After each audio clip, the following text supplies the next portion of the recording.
everyone, my name is Lena and welcome to my channel. Today we're going to be looking at and examining the MMA performance from TXT.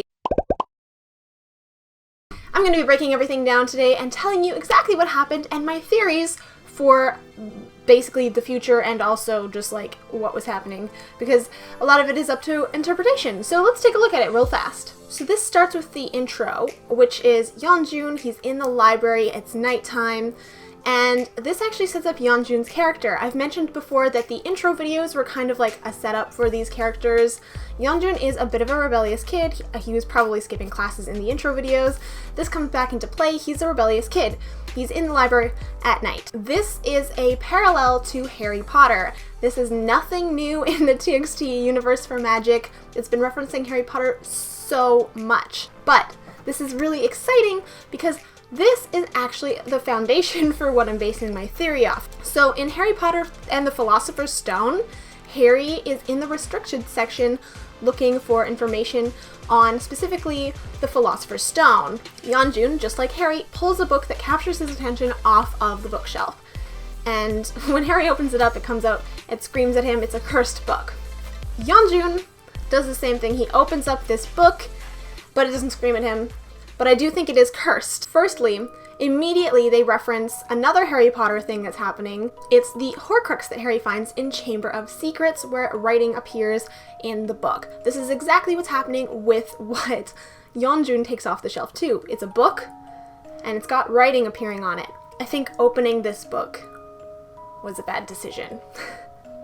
There's so many things that happen. By the way, a Horcrux in Harry Potter is basically an evil sort of dark magic that Voldemort uses to split his soul into pieces so that he can basically never die. Now, like I said, I think evil resides in this book, and Yeonjun, when he opens it up, he actually releases this evil. We don't know this yet. There's a timer that starts the minute that this happens. It sounds like a clock, but it also could be like a timer. Anyways, either way, this clock starts, and Yeonjun can hear that. Like, something, like, he, like, looks up, like, he can hear it. Like, he's like, what? And that's when he sees the thing in the corner of the room. So he sees this water, and it's, like, clearly magic water. It's got, like, sparkles in it, and all this fun stuff. And then here's another Harry Potter reference. He literally puts his face into it, just like a pensieve would in Harry Potter. Pensieve? Pensive? He puts his face in there. Now, in Harry Potter, a pensieve holds memories specifically. It doesn't have to be your own memories, but it holds people's memory. When you put your face in it, at least in the movie version, that's what they do, you can watch these memories back. Basically, you get to experience them as if they're happening again. Yeonjun sticks his face in this thing, and it switches to the concept dance. Now, this starts in the middle of the concept thing. We see these whales. They're floating above everything. The whales have come back time and time again. I have no idea what they are. Time whales, maybe, or they're related to the star in some place. They don't seem to be doing anything particularly, so perhaps they're guardians of something, or they just exist, like space whales. Hashtag space whales.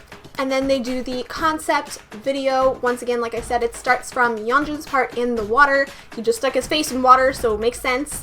This dance pretty much sees them traveling through, I don't even know, but they make a magic circle in this dance.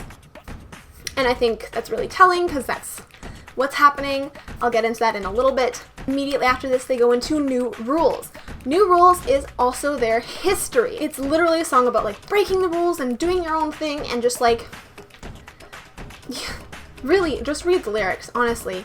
It's kind of how they don't like listen to warnings and stuff like that, which is exactly what Yeonjun did with the book where it tells him to run away, you know.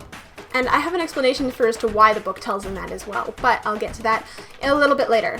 When these dances finish, it cuts back to Yeonjun in the library. And here's another Harry Potter parallel. So Yeonjun stands in front of this reflective water, and then he pulls out of his pocket, he pulls out a compass. This looks, once again, like a scene in Harry Potter and the Philosopher's Stone towards the end, where Harry and Voldemort are talking to each other, and Harry is looking in the mirror of Erised. Sorry, it's Harry and Professor Quirrell that are talking to each other. Details. So the reason that this is a parallel is that Harry, while looking into the mirror, suddenly realized that in his pocket is the Philosopher's Stone. Now remember, Harry was in the library looking for information for the Philosopher's Stone. Yeonjun was in the library for we don't know exactly what reason, but parallels. He reaches in his pocket and pulls out the equivalent of the Philosopher's Stone. This is the compass, and immediately something hits him and he needs to leave. This is a mirror, you guys. This is an exact mirror to Harry Potter.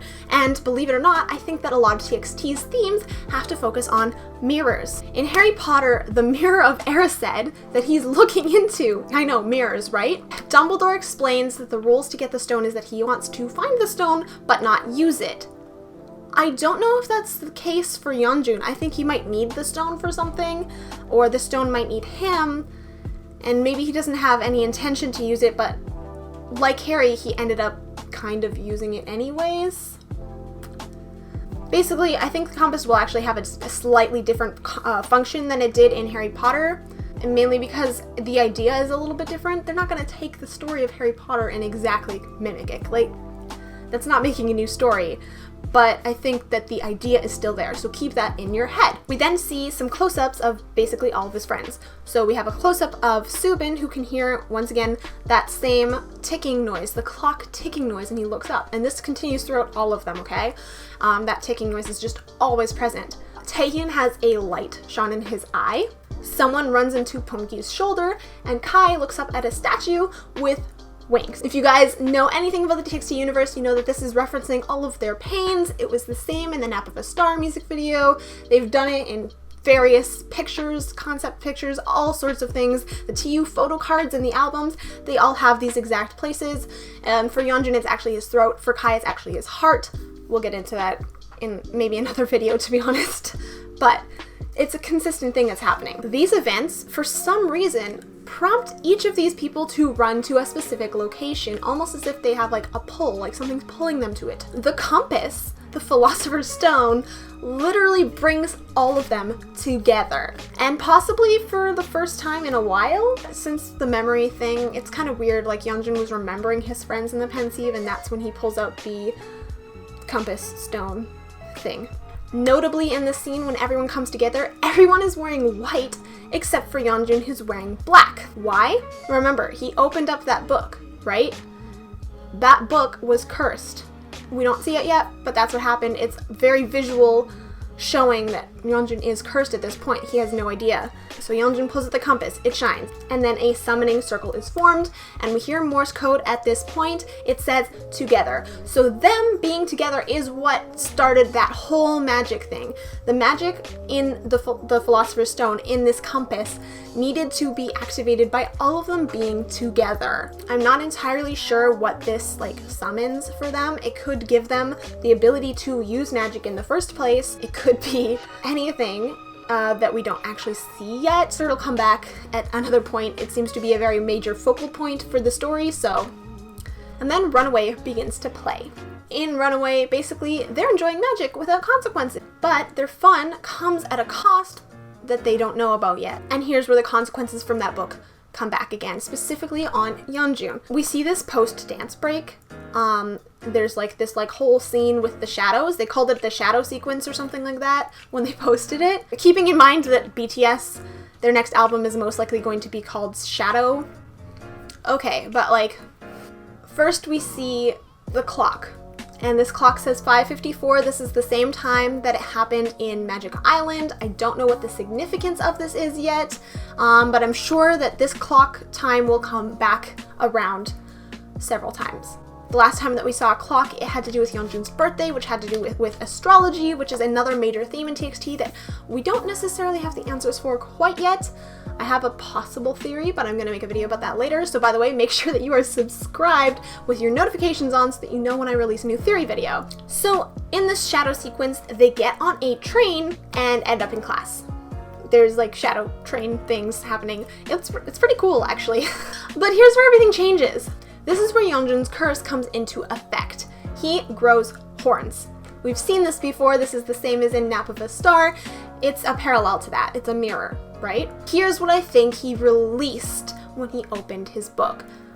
The literal devil. He is stolen away by the literal devil in this shadow sequence, you guys. So this could be the cat. I doubt it. I feel like the cat actually is nicer than we think it is. Like, it's not actually an evil spirit. It could just be an evil spirit. It could be metaphorical. It could just be like that he was taken over by negative emotions or whatever.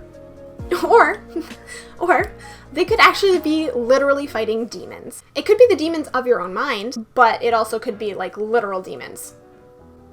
The boys take down one of the two demons that are like fighting them, and they're keeping Yeonjun hostage, right? So they take down one of them, and Yeonjun tries to escape, and then he's pulled back by the demon who's like, heck no, that's not happening. And then the boys are defeated by this other demon one by one until Subin is the last one standing, and he brings everyone together, and he's like, whoa, he becomes a massive, I don't know, basically I think it's a way to say like, oh, they joined forces together, and then they defeated the demon.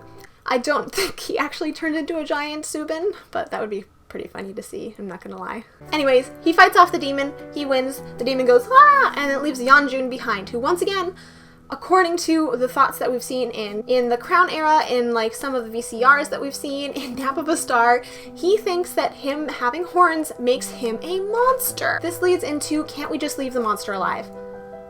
If Yeonjun thinks he's the monster, and they're like, can't we just leave the monster alive? Like, this works so well with that possibility. Even if they don't do a music video for that, and Eternity somehow has something to do with that, can't we just leave the monster alive? Like, to me, this is them being like, well, can't we just, he thinks he's a monster. Can't we just leave him alive? He's clearly not a monster. Like, he's not bad, he's not evil, he's just got horns on his head, right? If they make a Can't We Just Leave the Monster Alive music video, I have a feeling it will have something to do with this whole story that we just saw. But anyways, his friends reassure him, you know, it's all good. You can have horns, it's good. Basically, can't we just leave the monster alive, right? Once again, this might be literal, it might be metaphorical. They show him now, though, that they are also flawed. We get a scene with all of them, with all of their different pains, and Yeonjun's horn is healed because he's with his friends who are just as unique and interesting and different as him, and it's not a pain anymore. It's something that makes you special. Anyways, then they go back into the ending of Runaway where they know more details. And this part ties in really well to the music video of Runaway when they, at the end, it's the same part, by the way, the exact same part musically, where they discover this, they have a discovery. And at the end of the music video, they are burning this white door. My guess is, this is where the demons come from. That door leads to, I don't know, their realm or their whatever. Okay, they're burning it. They're happy that they're burning it in the Runaway music video. They're done with what they've seen, right? They're not actually done. That's just, they think they're done. Clearly, because we have that whole ending and just, it's not over. It's actually the beginning and it's leading into something much bigger. We know Big Hit. We see. And then the whole thing ends with an inscription appearing on the book that Yeonjun was carrying in the library. This is a black book. I'm guessing it's the exact same book, okay? It says Eternity on it. Now, this is not our first hint that Eternity was going to be the title track, but it is 100% clarification that that's going to be the title track. And actually, now that the mamas have happened, they literally revealed that yes, the next dream chapter, Eternity. That's what it's called. Oh, also at this point, there's a Morse code that's happening, and it spells out Eternity. Oh my gosh, you guys, I just finished my day, and I just realized that I forgot to mention something really important. So when I saw the mama performance, I thought, oh, they put the bear, Yeonjun's like bear, the burnt one, right beside like our Horcrux, our book of Eternity. And that makes me wonder if they're implying that the bear is somehow a Horcrux-like thing. Anyways, just something to think about. I'll see you guys later. Anyway, you remember that compass that Yeonjun had? Well, like I said, reference to the Philosopher's Stone. The Philosopher's Stone, my friends, this is a product of alchemy that produces eternal life. It stops you from dying. Now, the Philosopher's Stone, in like philosophers' terms and like people's terms nowadays, it can be anything. They don't know what it is because it was like, some people call it like a powder. Usually it was a substance because it was meant to also turn any metal into gold. But it really can be anything, and I think anything can represent that idea as well. And with the parallels that they chose to use that were all about the Philosopher's Stone and Nicholas Flamel, this makes so much sense. And remember, he gets it like with a reference to Harry Potter that has to do with the mirror of Erised, and all of Magic Island basically has to do with mirrors, okay? I'm going to be releasing a video that analyzes Magic Island in the future, by the way, so stay tuned for that. And also, there's a question that keeps coming up in the TXT universe, and that is, remember my name. What is my name? This was on the TXT Answers website. This is literally said in the Magic Island music video, like spoken out loud. And I believe that the name, the answer to that question is eternity. We are MOA, moments of alwaysness. Alwaysness, always, eternity. It's literally a synonym. But is eternity the answer? Or is it just a nightmare, one that they can't get out of so easily? If it does go darker, we could see their music transition into something a little bit darker as well. Of course, it could still be more uplifting than that. They can go that direction. There's so much that you can do with this, you guys. Also, philosophers have this idea of equality. If you release something horrible and terrible, you see this theme all the time, you guys. Star Wars has this theme too. Balancing, right? It's a balancing act. So if you release so much on the dark side, something has to happen on the light side to equal it out. If Yeonjun releases this demon, something has to be released as well to balance that out, and I think that was what was warning him to run away. There's so much here. I have a whole theory that I've basically written that has to do with this, so please stay tuned for that. As it is, if you liked this video, please give it a thumbs up. I work really hard on all of my content, and I strive to give you guys the best of the theories that I can possibly give you. I do so much research for it, so I really appreciate all of your likes and all of your comments. Of course, if you liked this, please subscribe, turn on notifications, let me know that you like watching me, basically. Yeah. As it is, everyone, stay sunny, and I will see you next time. Bye! Okay, we ready. And hey, okay.